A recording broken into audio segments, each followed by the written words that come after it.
Bismillahirrahmanirrahim. Assalamu alaikum. My name is Nisar Ali. My presentation topic of microbiology is sterilization and disinfection. Sterilization and disinfection में main target micro organism होते हैं, इसलिए पहले micro organism को थोड़ा touch कर लेते हैं।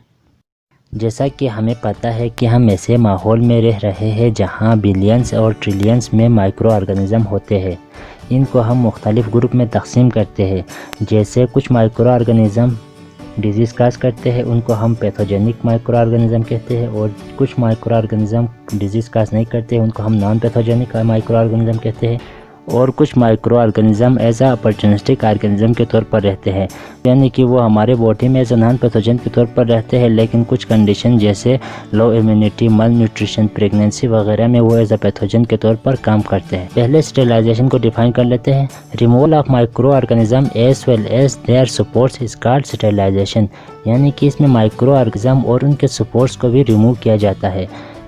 इसके बरक्स अगर हम डिसइंफेक्शन की डिफिनेशन देखें तो removal of micro organism is called disinfection, यानी इसमें सपोर्ट्स की रिमूवल नहीं होती, जो लिविंग माइक्रो ऑर्गेनिज्म होती है उन्हीं को ही किल किया जाता है।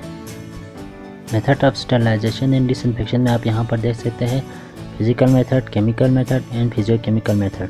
अब फिजिकल मेथड में हमारे पास आते हैं sunlight, heat, vibration, radiation and filtration. अब हीट के भी दो बेसिक टाइप होते हैं, dry heat and moist heat. अगर ड्राई हीट की हम बात करें तो red heat, flaming, incineration, hot air oven and infrared. Moist heat के तीन बेसिक कैटेगरीज होते हैं, below 100 degree centigrade, at 100 degree centigrade and above 100 degree centigrade. इसी तरह फिल्ट्रेशन और रेडिएशन के भी कुछ टाइप्स आप यहाँ पर देख सकते हैं। अब केमिकल मेथड की बात करें तो उसमें हम लिक्विड और गैसेस को लेते हैं। यहाँ पर कुछ लिक्विड्स एंड गैसेस के नाम दिए हुए हैं जिनका हम स्टेरिलाइजेशन एंड डिसइंफेक्शन में यूज़ कर लेते हैं। सबसे पहला हमारे पास स्टेरिलाइजेशन का जो मेथड है sunlight. Sunlight play important role in spontaneous sterilization, यानी सनलाइट स्टेरिलाइजेशन में इम्पॉर्टेंट रोल अदा करते हैं।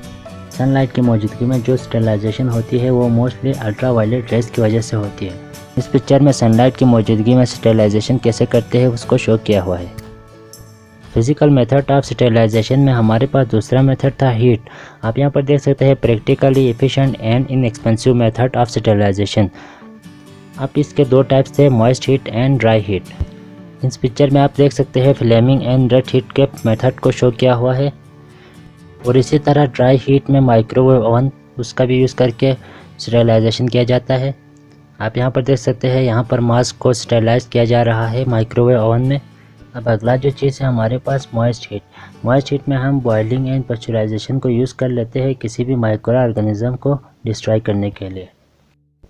पास्चराइजेशन एक ऐसा अमल है जिसमें हम किसी भी पैकेज और नॉन पैकेज फूड जैसे मिल्क और फ्रूट जूसेस उनको एक ख़ास टेम्परेचर दिया जाता है जिससे माइक्रो ऑर्गेनिज्म डिस्ट्रॉय हो जाते हैं।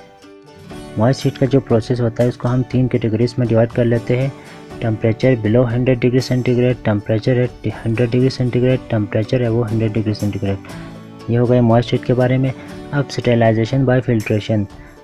इस प्रोसेस में हम ऐसे फिल्टर का यूज़ कर लेते हैं जिससे माइक्रो ऑर्गेनिज्म पास नहीं हो सकते हैं। आप इस पिक्चर में देख सकते हैं यहाँ पर फिल्टर यूज़ किया होता है, इसलिए यहाँ पर स्टेरिलाइज लिक्विड हमें ऑब्टेन हो रहा है। अब हम देख लेते हैं sterilization by chemical method. Sterilization by chemical method जो होता है वो हीट सेंसिटिव जो मटेरियल होते हैं उनके लिए बहुत ही यूज़फुल होता है। केमिकल मेथड में हम इथाइलिन ऑक्साइड का यूज़ करके स्टेरिलाइजेशन करते हैं। इस पिक्चर में इथाइलिन ऑक्साइड का यूज़ करके जिस स्टेरिलाइज़र का हम यूज़ करते हैं उसको शो किया हुआ है। केमिकल मेथड में हम दूसरा यूज़ कर लेते हैं एक्टिवेटेड अल्कलाइन ग्लूटर एल्डिहाइड 2%। किसी भी आइटम को अगर 20 मिनट के लिए इस सॉल्यूशन में इमर्स करके रखेंगे तो उससे सिर्फ माइक्रो ऑर्गेनिज्म की डेथ होंगे। अगर हमें कंप्लीट माइक्रो ऑर्गेनिज्म और सपोर्ट्स की रिमूवल चाहिए तो हमें 2 से 3 घंटा इस सॉल्यूशन में उस आइटम को इमर्स करके रखना होगा। अब मेथड ऑफ डिसइंफेक्शन का थोड़ा देख लेते हैं। पहला जो मेथड है हमारे पास डिसइंफेक्शन में क्लोरीन गैस का यूज़ करके हम डिसइंफेक्शन कर लेते हैं।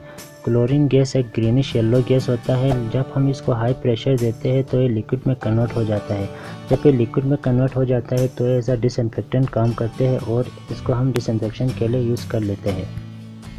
इस पिक्चर में क्लोरीन गैस का यूज़ करके किस तरह डिसइंफेक्शन की जाती है उसको शो किया हुआ है। अब डिसइंफेक्शन का जो दूसरा मेथड है हमारे पास फोटो कैटालाइटिक डिसइंफेक्शन।